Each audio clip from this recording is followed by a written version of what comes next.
welcome to the Officialize Experience. I'm Kirk Cousins, host of your podcast, joined by my co-host, Kyle Schonewill. Kyle, what do we got to talk about today? Well, did you at least get a little bit of sleep last night? I never sleep well after games, especially night games. I got home probably about midnight, and I'm replaying all the plays in my head and thinking about the game, and I didn't go to sleep very quickly, and then my son woke me up at about 6 a.m. this morning. But in between there, I slept okay, so I'll probably try to find a nap at some point this afternoon, but that's the way night games go. Man, we talk a lot about how football is a game of momentum, and man, was that ever on display last night. So let's just talk right away off. You guys are up 13-10. You're driving in the red zone, and I don't want to be mad at anybody because it's your three best players trying to make plays, but two massive plays happened. Adam fumbled, and instead of going up 20-10 or 16-10, it instantly flipped to 17-13. And then out of the second half, the interception. So talk to us a little bit about those plays and kind of what happened. Yeah, it was a great job in the 2-minute drill to be able to move the ball down there to the red zone and knocking on the door. It happens, mistakes happen. Players, fumble. Good players have done that in the past. They'll do it again. It's a part of playing the game. Coach Zimmer does preach the importance of protecting the football and the importance on defense of creating turnovers. And when you go back and look at his record, when he has won the turnover margin as the head coach, this team's record is very impressive. And so we know it's a critical stat. And we know that when we win the turnover margin, we put ourselves in a very good position to win the game. So that turnover hurt. But we have to be able to overcome that stuff too. You're not going to play perfect. You're going to have penalties. You're going to have turnovers from time to time, and you still got to find ways to win the game. And the second one hurt, obviously, because, while the first fumble led to a touchdown, this one was a touchdown in and of itself with the pick six.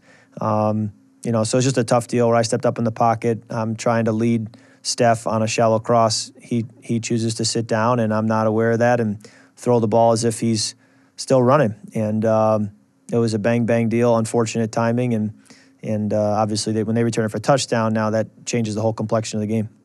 We talked about this a little bit off air, but it's just crazy how you can have so many good plays in a row, to have everything follow script, and how fast things can unravel in two plays. What do you guys have to – well, and on those specific plays, it's guys trying to make plays, like Adam's trying to get more yards. Steph, I'm sure, is trying to stop it, trying to help you, thinking, hey, I'll get open. Even if he's not supposed to do that, and then you're trying to extend the play. So it's crazy how fast it can just snowball, Well, his thought process on the shallow cross was the DB is running the route for me. He's got a half a step on me, and if I stay on the move, I'm not doing us any favors. I'm not getting open. On the flip side, I'm trying to move around the rush. I'm not seeing everything. I just know that against man coverage, he's probably going to stay on the move, and so and the timing of it too. If I'm not ready to throw and he snaps it down, I probably see that and can adjust, or vice versa. If he sees me expecting him to move, he's going to stay on the move. But because of the timing of it, we didn't see each other, and the final result was what it was. But like you said, the balance between trying to make explosive plays, be aggressive, go after, for everything you can get, and at the same time avoid things that can kill your drive and end your game. That balance is so hard. And then not to mention when you have 15, 16, 17 great plays, it can all be negated by one mistake. And that's why you're never safe. You got to continue to play mistake-free football all the way through the game. What can you guys do better to not let that be so deflating? It felt like all the momentum was sucked away, and then the second half we just couldn't get it back. Is there anything you can practically do to prevent that? Well, production is the way to get it going again. But to say, how do you get the production going? I don't think there's any rah-rah speech or any certain special play call you go to that's like the special play that's going to undo anything. I just think that you get momentum by making plays, by moving the football, by, playing in such a way that brings that spark back. And we moved the football, I think, all night long. There were a couple third down conversions we didn't get or fourth down conversions we didn't get, but for the most part, we moved the football and never felt like we didn't have a grasp of what we were doing offensively. I think the game plan was executed well, but again, when you have a critical error here or there, it starts to wipe that out. Yeah. Just to kind of piggyback off that, I mean, you already know this, but on the positive side, the defense held Drew Brees to 120 yards. He threw his first interception of the year. Diggs and Thielen both went over 100 yards. You were 3 of 4 in the red zone, 5 of 10 on third down. I feel like if I had told you that ahead of time, you would have taken it and been like, yeah, that's a recipe for a 4th victory Monday in a row. And I think that's why Coach Zimmer's message after the game was, we're disappointed, but we're not discouraged, because and then when you look at some injuries of guys who weren't playing, to still have that production, you got to have good football players, and you got to have good scheme, and you got to be executing it. So there were positive takeaways when you look at the process. Obviously, the result isn't what we want, and results are what matter. But the process to get to that result, there were a lot of positives that we can feel good about, that we can be encouraged by. And the other thing I like about this team is there's going to be a lot of accountability. Nobody's going to be coming in here pointing the finger at other people or trying to be defensive. Everyone who felt like they made a mistake at some point last night, they're the first one to admit it. I mean, they're on the sideline first thing saying, hey, my fault. And when you have that, you have a chance, because that's the first start, the starting point to being able to correct mistakes and then avoid them in the future. I loved the flea flicker. What goes into the installation of a trick play throughout the week? And then what is Flip looking for for finding the right time to call it? You know what I mean? Like, what keys is he looking for that to be the right situation? Well, I think there's a combination of factors. The design of the play, it could be anything. I don't know if there's any science to trick plays. Certainly you try to see what you've done in the past offensively that could maybe catch the defense off guard, and then also try to see how they play things, and maybe if they have a certain look or a certain formation that they get to that can be taken advantage of. But I think when you smell blood in the water, when you feel like you've got momentum, when you feel like you got the defense on their heels, that's a good time to take a shot or to call a trick play. Or there's certain situations, maybe, short yard, 2nd and 1, 3rd and 1 kind of a thing, where you can get the defense to be aggressive and downhill, that you can go over the top with a trick play. So, it's something that you see around the league, and it leads to explosive plays, and it's just tough to know when to call them, because they're high risk, high reward. If you're going to call a trick play, you're also risking sometimes a bad sack or a tough situation in the backfield. So great call. It worked well. Guys were wide open, and I think it's important to dial those up every now and then and have them ready to go. Agreed. Being aggressive giveth and taketh away. Let's talk about how you guys went for 3 4th downs. 2 of them led to touchdowns, which were massive, massive plays. One of them on 4th and 1, you guys didn't convert. Another example being not aggressive right at the end of the half. You have 30 seconds left, 2 timeouts. So let's talk about the touchdowns and going for it in 4th down, and then the one that didn't work.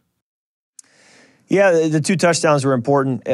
Coach Zimmer wanted to go for it on 4th down when the situation presented itself throughout the game, and he stayed with that plan, and they were very important on those red zone conversions. But then the 4th down in the middle of the field, what was frustrating was, if you go back and watch the tape, there are potential receivers open, and, Treddy was open, 23 knocked the ball out of his hands, and it's a bang play, and it's a small difference between converting there and crossing midfield and being knocking on the door, as opposed to giving the Saints the ball at midfield. That's really the summary there. What's your thought on not being aggressive at the end of the half? I think you can go both ways with that. I do think with 2 timeouts, there's a place for being conservative and knowing that we can, if we get an explosive play here, then maybe we can change our mindset. So there was a part of me that thought maybe we'll run it here, and with their soft prevent defense, we can get 15 yards on a run and then call a timeout, and then maybe do it again. And if we get another 15 yards, call a timeout, and now we're knocking on the door with maybe 15, 16 seconds left, and we got a chance to be aggressive and get in field goal range. Sometimes you like to walk before you run with that and see what you can get, and then react accordingly. Coaches make their decisions. They do what they do. And, I'm sure they felt like, hey, in the second half, we got a great shot here to win this game. Let's regroup and focus on the second half. But, you can talk all day about woulda, coulda, shouldas, or what would have happened. Yeah. But the odds of coming away with points there are not high. A little bit of a change of gears here. What is your normal routine like on a game day? And then how does that change on a night game? That's a great question. We stay at a team hotel downtown, so we're 2 minutes from the stadium, which is on Saturday convenient. night. Yeah, Saturday night. So we have meetings Saturday night as a team, and we'll be in meetings until almost 9 o'clock at night, and then have a team snack, and I just go back up to my room and go to sleep. And then depending on the kickoff time for a noon game, we pretty much get up and go, which is nice. We wake up pretty early and go down and have breakfast and get on a shuttle and head right to the stadium and begin our warm-up routine. But for a night game, you really have all day to sit around, which isn't ideal. But here in Minnesota, it gave me a chance after our morning walkthrough to go back home and just spend some time with my family, hang out with my son, and then headed back to the stadium in the early afternoon. So that was kind of a nice reprieve to get your mind off the excitement leading up to the game. You can go back home. I didn't think about that. Wow, cool. Are you, piggybacking off that, are you superstitious at all or a little stitious? I get asked a lot if I have any superstitions, and I try not to. I honestly try to avoid it, or if I find myself starting to get a routine that's borderline superstitious and illogical, then I actually try to break it. I am a guy of routine, and I think it's important as an athlete to have good routine. If you look at a lot of the great athletes through the years in different sports, they all have a routine they stick to, and I think that's a good thing to have. But one thing that started the last few weeks is on Thursdays after practice, Adam and Trevor go into I believe it's the sauna, and I joined them, but it was the week of the Bills game, and so we lost badly. And the next week, they were going to hit the sauna before we flew to L.A., and I was going to join them, and I'm getting ready to join them, and they told me I wasn't invited because of what happened at the Bills game. So then the next week, we won, and I wasn't invited, and then we won again, and then we won again. So I guess if you want to call it a superstition, but the bottom line is I'm banned from the sauna time with the guys, which is tough. Every week I look up from my locker and see them walking in, having a good old time, and I have to skip the sauna and go straight to the shower. So whatever it takes for us to win, but I'm locked out of sauna time until otherwise told. I'm just picturing you with a towel, like looking through the window. Please, let me in. Well, I peek over from the shower and can see him in there smiling, telling stories, living life. And I'm just missing out. And I know I'm missing out, but whatever I need to do for the betterment of the team. So last week we asked people to tweet us questions using the hashtag #AskKirk, and we got a ton of stuff. So much so that I want to remind people that they have to use the hashtag #AskKirk for me to be able to find it easily. But I got a bunch of questions and I filtered it down to a few, but I kind of want a lightning round through these because I had so many. So we'll just kind of go fast here, okay? Yep. Okay, so Connect Up is an account on Twitter. They asked, who has influenced you most as a leader? Well, first and foremost starts with my dad. My dad, for a living, is an organizational leader, so that certainly helps. And my dad and know of his nature, his intensity. Absolutely. Outside of him, Jack Welch has been a big resource of mine. I've read his books and I've got to know him a little bit. And then just a lot of pastors and Christian authors that I read. I love their books on leadership and some of their resources. So that's really where I glean a lot of information. Here's an interesting one. Matthew Tuggle asks, how do you find time for your spiritual life and church during a busy NFL season? I feel like that would be a challenge. It is a challenge, and I've learned through 7 seasons now that it's not your typical engagement. My church really becomes our team. So our team chaplain is my pastor. My fellow believers are the guys in the team who attend the Bible study and the chapel service and the prayer times, and that's really where I engage and connect with other believers in the community. And then I also see a little bit as the mission field that I'm trying to reach, teammates and witness and shine my light as best I can in the locker room and amidst the facility and walk the walk every day that I'm there. So that's really my focus because I don't have the ability to get to church in the community as easily during the season. So that's something I wish was different, but we still are able to engage with one another and with the Word as best we can. And we have a nice little routine throughout the week that we can stick to that I think helps us all, lock arms with one another and support one another, pray for one another. Jack asks, what's one of your favorite memories from your time at Michigan State? Well, I have a lot of good memories on the football field, but I'm sure the listeners are aware of some of those. My favorite memory off the field would be, in 2010, in the offseason, we did a weight room crawl. And something that people talk about a lot in college is a bar crawl, meaning you go from bar to bar and have a good time to the point where you're crawling at the end. And I said, let's do that, but at weight rooms around campus. And at that point, we were pretty big into weightlifting. That was a big part of our lifestyle. So we started at the football facility naturally, and then we progressed to like one of the dorm room weight rooms. Then we went to like the university intramural building. And, you know, we just went from weight room to weight room, and we were carrying like protein powders with us and all these ridiculous, you know, we were in tank tops and things like that, and had these big linemen moving heavy weight. And so we got to a point where literally we were crawling as well because we lifted for like 5 straight hours, and we were just exhausted at the end of the day. We woke up so sore the next day, but it was just one of those moments where you know it's hilarious as you're doing it. And we actually had the team videographer videotape the story of it, so that was funny. And then after that, we had so much fun, we did a buffet crawl with the O-linemen. So we went from one campus buffet to the next, and we just kept going. Pizza buffet, Chinese buffet, Old Country buffet, and we had a blast with that. So if anybody has any other crawl ideas, I'm all ears. That's a true leader for you, convincing a bunch of college kids to not go on a pub crawl, instead weightlift all day. That's right. I'd do it again if we got the right setting. It was fun. Absolutely. Okay, Retire84 asks us, do we watch Making a Murderer? Have you seen Making a Murderer? I saw like the first 3 or 4 episodes, so I have a good understanding of what it's about. I was so frustrated by it that it was hard for me to keep watching. I felt like you would like that show. Yeah, I did. I was just so frustrated by just the way it was playing out. It was hard for me to watch because I was just finding myself agitated, and I don't want to turn on the TV and get agitated. Life's hard enough. I like to turn on the TV and relax for a minute and laugh. I think he's asking because there's a second season out now. I noticed that. I loved it. I have not seen the second season yet, but I think it's still more info on Stephen Avery, not a different case. So I was wondering if the second season is something totally different, but I think it's the same. They're getting a lot of mileage out of that case.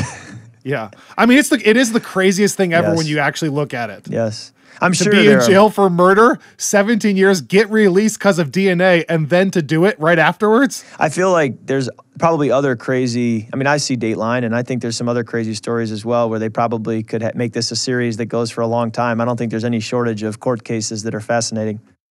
So true. Skylar asked, which teammate would you most want to date your sister? That's outstanding. Although now she's now married. My sister's married, so she's off the market. But I do have a sister, so this question hits home. Honestly, I don't want to be like a homer or a fanboy, but I would say Adam Thielen. I mean, he is the real deal. You know, I know people in Minnesota really, really like him, but he's the real deal. And yeah, so he's a great guy, great teammate. But man, there's a good group of guys in that locker room that, yeah, it would be. There's a few candidates. There's a few candidates, yeah. All right. I'll keep it open. I'll keep my mind open for that. Okay, last question. Our old high school coach actually sent this, Sam Nichols.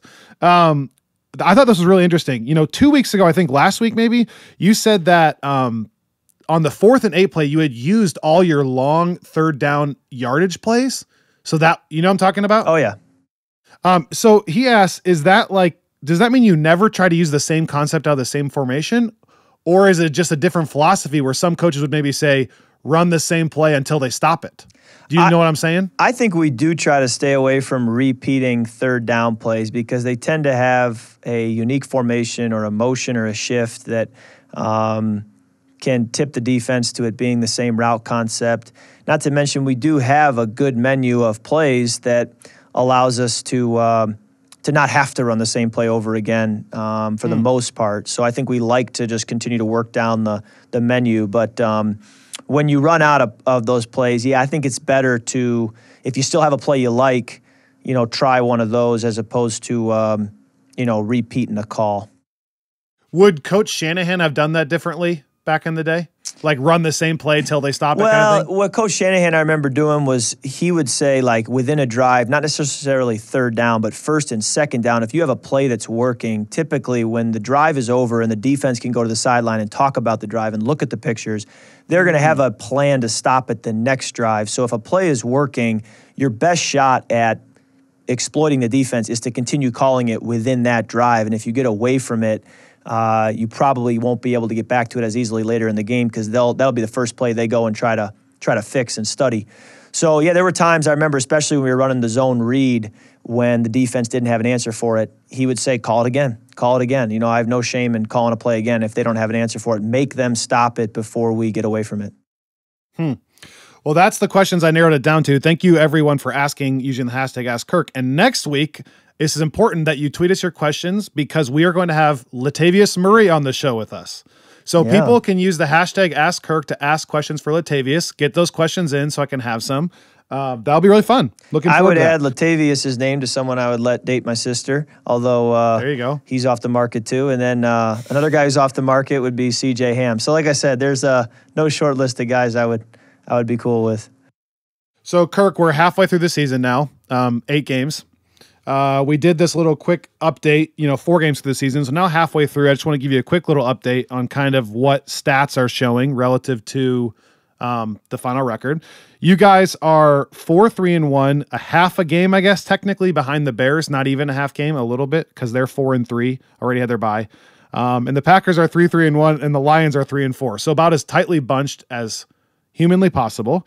You now go into a stretch where you play the Lions, Bears, and Packers, 3 divisional games in a row. So when you combine those 3 divisional games in a row with the fact that you're all that close, this is about to be an incredibly important stretch. Is it not? Oh, I think this 3-game stretch in a lot of ways can, define our season. I don't like to overstate any one game because they all count the same at the end of the season. And we do like to just focus on the next one and not look ahead. But I think coming off of a tough loss, we can regroup and understand that these next 3 games, this is a 3-game stretch that can really write the story. And so, we have so much to play for, so much to look forward to, and that's all the more reason to just be ready to go come Wednesday at practice and all the way through the week and then Sunday for a great home game against the Lions. I feel like the numbers perfectly portray that tightness. You guys are 13th on offense in yards per game, 14th in points per game, 27th in rushing, 6th in passing.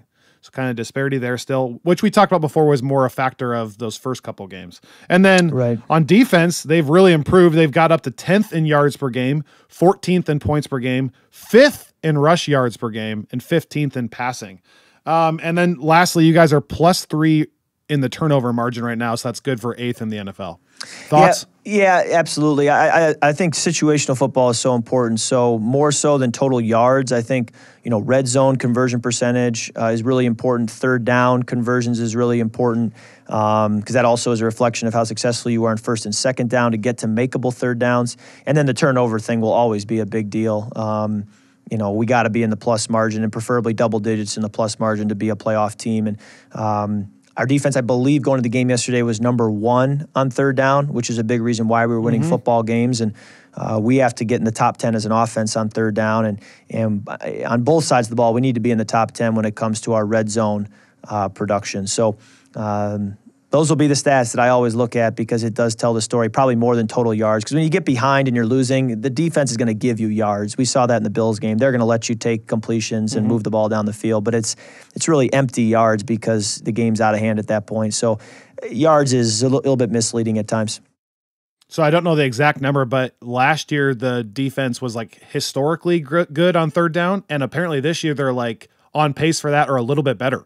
Yeah, on third down percentage. I think that production on third down is a big reason why we are where we are. If we are anywhere, it's because our defense is getting off the field and getting us the ball back consistently. And when you can be good on third down, you're going to put yourself in position to win a lot of games. So just to kind of wrap, how can we get a victory this week against the Lions? Big game. Yeah, I haven't started studying them yet, but I understand they're a team that really has kind of been all over the map. The first game of the year was tough. They had some turnovers, but they've also had some impressive wins, and I think they've had some success here the last couple of years against the Vikings here in Minnesota. So, we got to make sure that doesn't happen again. And once again, they have a quarterback that at any point can bring them back and can make plays, and they're never out of it with Stafford at quarterback. So we've got to be able to match that and be good in all those areas we talked about. Absolutely. So let's get a win. You got a bye and then 2 more divisional games. And 6-3-1 would be feeling a lot better right now if that happened. Amen. So amen. Big 4 weeks up ahead, including the bye. Got to get well rested, get healthy. I'm excited for getting some guys healthy here so we can get them back for the second half of the season. Yes, please. Two more, or not two more, but a couple more housekeeping things. Thank you again for everyone writing in. Don't forget that you can always listen to our podcast and watch our podcast on officialize.com and then anywhere podcasts are found. You can also find it on the Vikings app. So thank you to everyone for listening. And Kirk, let's go get a win against the Lions, okay? Let's do it. Make it happen. And don't forget to get your questions in for Latavius Murray next week. Yes. All right, thanks, guys. All right, thank you.